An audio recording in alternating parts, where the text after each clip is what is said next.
If you have ever wanted to put a host away in such a secret place that you yourself may never be able to find it, private VLANs won't quite get the job done, but you would think they could when you hear the descriptions that are coming up in this video of some of our port types and VLAN types. Because if you want to hide a host from the rest of your network, even going as far as hiding a host from other hosts in the same subnet, private VLANs are the way to go.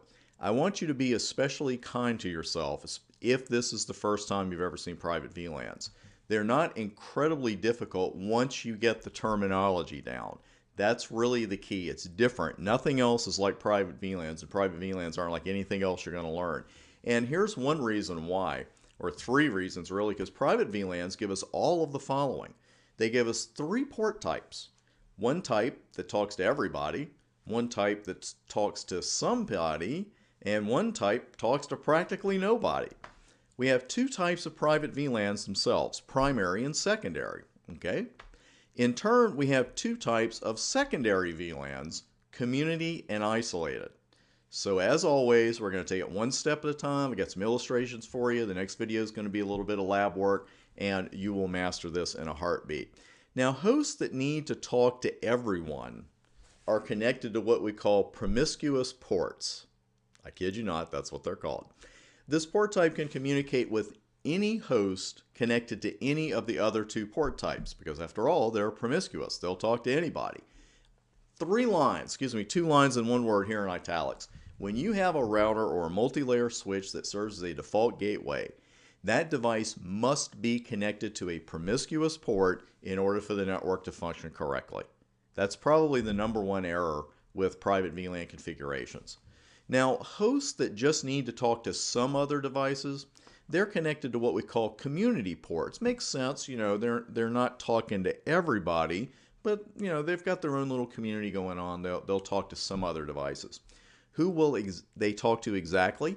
Other community ports in the same private VLAN, as well as any device connected to a promiscuous port.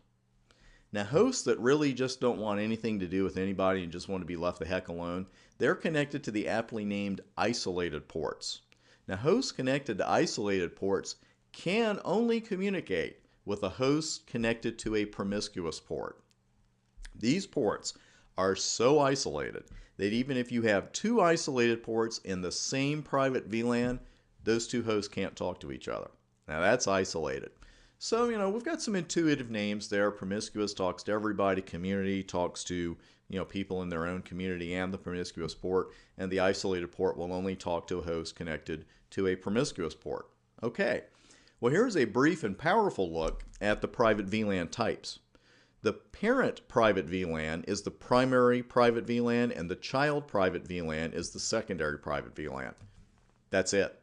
And you didn't even need me to tell you that part, but you might need me to tell you this part. In our configuration, what we'll do is map primary private VLANs to secondary private VLANs. Makes perfect sense, but we have to keep this rule in mind. A primary private VLAN can be mapped to multiple secondaries, but a secondary can only be mapped to one primary. Got an illustration for you coming up here. Let's talk about those secondary VLAN types, though. We do have one more thing to talk about. Ports that are in a community private VLAN can communicate with other ports in the same community, as well as promiscuous ports in the primary. Sounds familiar. Ports in an isolated private VLAN can only communicate with promiscuous ports in the parent private VLAN. Again, sounds familiar. Each one of those concepts is illustrated here. Host A is in an isolated private VLAN, VLAN 10. It will only be able to communicate with the router, which is connected to a promiscuous port. If we placed another host in the same isolated private VLAN that host A is in now, they couldn't talk to each other. And I know I've repeated that here twice in about 4.5 minutes, but it's a very important concept. Now, the other hosts, they're in a community private VLAN. They can communicate with each other as well as the router. They cannot communicate with host A. So, it's starting to fall into place for you already. I can feel it, and you just have to get used to the terminology, which again is unique to private VLANs.